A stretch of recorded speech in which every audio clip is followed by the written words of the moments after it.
Hello friends, for today's video I'm going to be going through a list of some anticipated fantasy releases for the month of June. As always, I will have pre-order links in the description bar down below in case you would like to check any of these out, and I'll also have the projected release dates. That way, if you would like to reference back to that, you have all of that information easily accessible. And I'm going to be going in order of projected release date.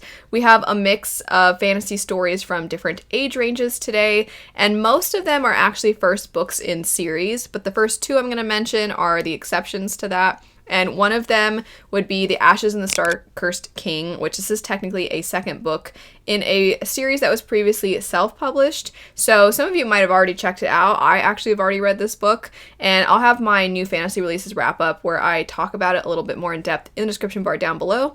But this is being re-released as a traditionally published book, so if you've come into it through that route, then the release date would be the 4th of June. And if you don't know anything about this story, it is a romantasy that I actually think is appealing to a lot of fantasy readers who dip their toes in fantasy romance, as it does still really embrace the fantasy components and it tries to flesh those things out. More specifically, it's looking at an environment of vampires if they had their own goddess, their own culture, and you're following a human woman who is trying to attain power in that very deadly environment, in those really dangerous circumstances.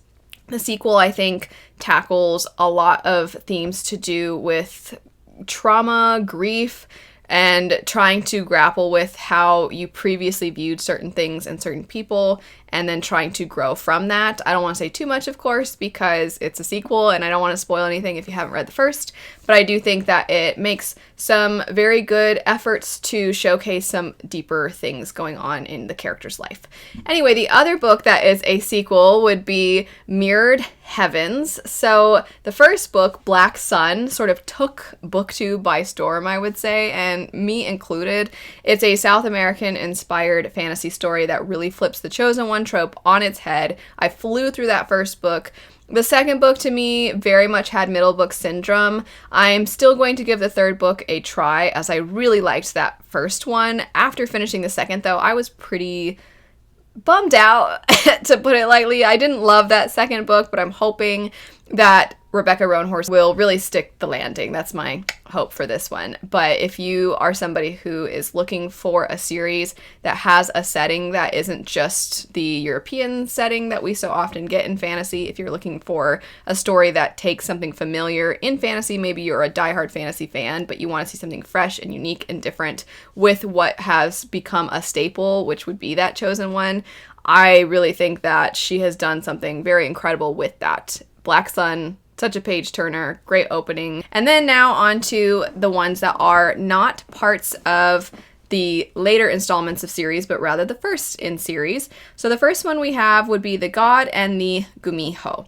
And this one is also projected for the 4th of June. It says, in this sly and dazzling contemporary fantasy, the most notorious nine-tailed fox in Korea pairs up with a trickster god-turned detective to track down a wrathful demon before it can destroy the mortal world. So that sounds really fun. There's a quote that says, it's enchanting with an intoxicating mix of fantasy, mystery, and deliciously angsty romance. This reads like the most bingeable K-drama. I also have a question really quick for all of you. I have never watched a K-drama. I would like to. What are your recommendations? I have no idea where to start. No idea where to start. So I would love to know, what would you recommend? And then also, if you have any, like, if you like this book, try this K-drama recommendations. I know that's kind of asking a lot, but I think it would be so fun to watch one. I've always wanted to. But anyway, at the very end of the description, it says, as the bickering partners track their case down a path of mayhem and violence, the God and the Gumiho finds themselves inescapably drawn to each other, but will the unlikely couple stand together to prevent the apocalypse, or will they let their secrets tear them and the world apart? So it seems like it's going to be a mix of really fun and also really high stakes. I don't know if this one is, I was talking about firsts in series. I actually don't know if this one's a first in a series or if it is a standalone, but regardless, I think it sounds like a lot of fun, and I'm really excited for that one. After that, we have a book that I almost didn't include, because when I was first looking at it, I was like, oh, I don't know if that's really my thing. It's kind of low fantasy. And then when I finished reading the description, I almost started crying. I don't know what it was. Something about this description really got me. So if the book ends up whoops, sorry. I hit my computer on my stand that my microphone's on. Anyway, if it really delivers on what we're seeing in the synopsis, I feel like this has the potential to be very emotional. So the name of the book is The Afterlife of Mal Caldera, and it is projected for the 11th of June. Mal's life is over. Her afterlife is only just beginning. By turns irreverently funny and deeply moving, this debut contemporary fantasy is perfect for fans of They Both Die at the End and The Invisible Life of Addie LaRue. I believe this one's a standalone. Moving on, though, Mal Caldera, former rock star, retired wild child, and excommunicated black sheep of her Catholic family, is dead. Not that she cares. She only feels bad that her younger sister, Chris, has been left to pick up the pieces Mal left behind. While her fellow ghosts party their afterlives away at an abandoned mansion they call the Haunt, Mal is determined to make contact with Chris from beyond the grave. She enlists the help of a reluctant local medium, Wren, and together they concoct a plan to pass on a message to Chris.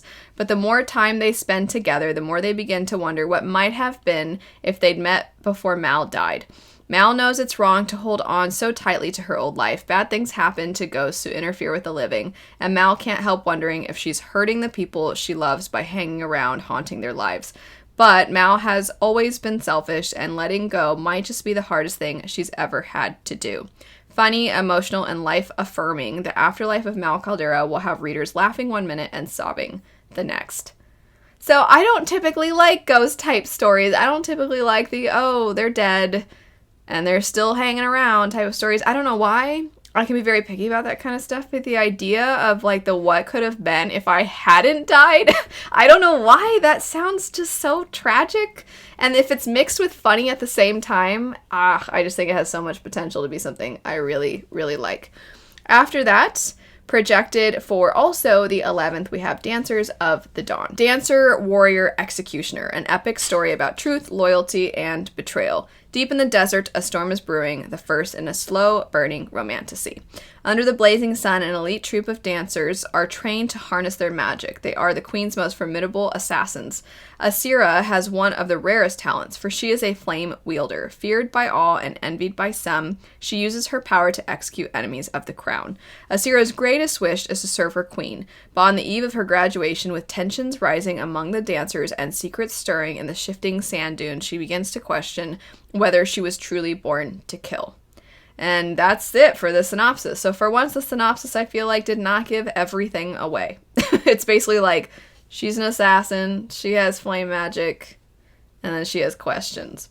Which is good. I feel like it gave me enough where I'm intrigued, but not so much that I feel like I learned everything about the book before even reading it. After that, we have Of Jade and Dragons. This is projected for the 18th. Mulan meets Iron Widow in this thrilling silk punk fantasy about a girl who must disguise herself as a boy and enter the famed and dangerous Engineers Guild trials to unravel the mystery of her father's murder. And then this is one where I don't want to read too much of the synopsis, as I actually think it does say quite a bit about the book. But I will read the very end where it says, "The secrets concealed within the guild can be as deadly as the weapons they build. And with her life and the future of her homeland at stake, Ying doesn't know who to trust. Can she avenge her father, even if it means going against everything he stood for, or will she be the next in the mastermind's line of fire?" This is one I've seen on people's anticipated releases since the beginning of the year, because some people do anticipated releases for the entirety of the year when January comes around, and so I've had this one on my radar for a while. I'm a big fan of Mulan. It was my favorite Disney movie growing up, so when I saw Mulan in the comp titles, I was like, well, and I think in general it still sounds really interesting even if you took the Mulan component out. The only thing, though, is that I can be kind of on the fence about things to do with trials in stories, because sometimes there's trials that don't actually feel like there's stakes. I'm not sure about that component, but I'm still very interested in the book as a whole. I think it sounds very, very good. The next one, okay, this is a middle grade story. It's called The Girl Who Kept the Castle, projected for the 18th. And I'm just going to read the very beginning.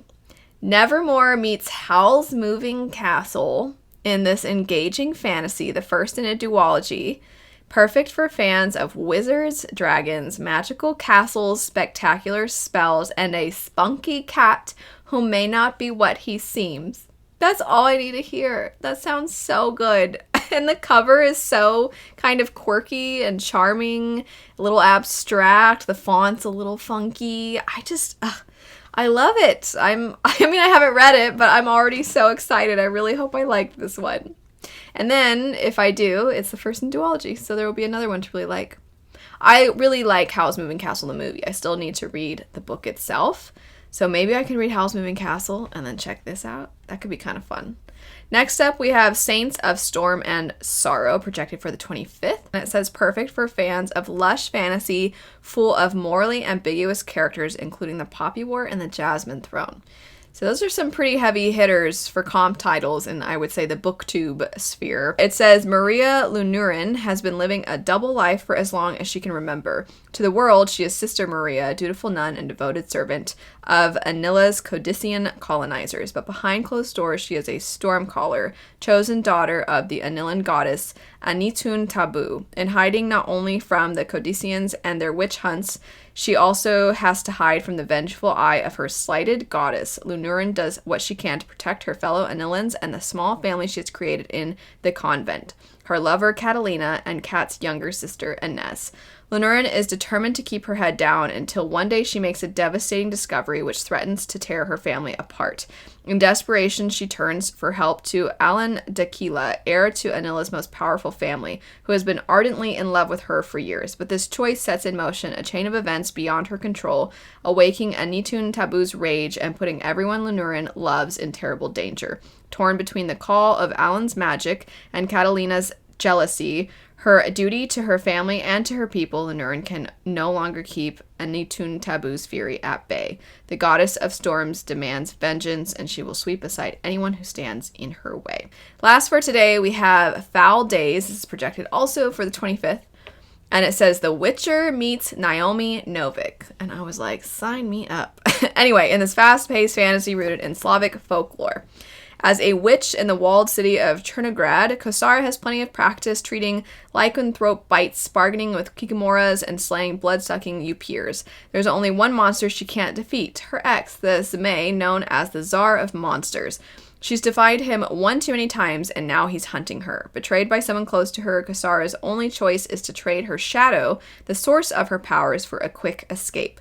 Unfortunately, Kosara soon develops the deadly sickness that plagues shadowless witches, and only reclaiming her magic can cure her. To find it, she's forced to team up with a suspiciously honorable detective. Even worse, all the clues point in a single direction. To get her shadow back, Kosara will have to face the Foul Days' biggest threats without it.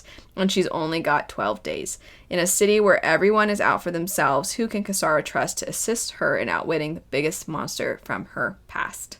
So that, I think, sounds quite good. It sounds a little more accessible than I would say The Witcher and some of Naomi Novik's works, but still I can see where they would draw comparisons. That's it, though, for some anticipated releases for the month of June. If you have any of your own you'd like to add that I didn't mention, feel free to do so. As I said at the beginning, I will have any of the projected release dates and the links to these books in the description bar down below. Thanks so much for watching, though. I hope you have a great rest of your day, and I'll see you later.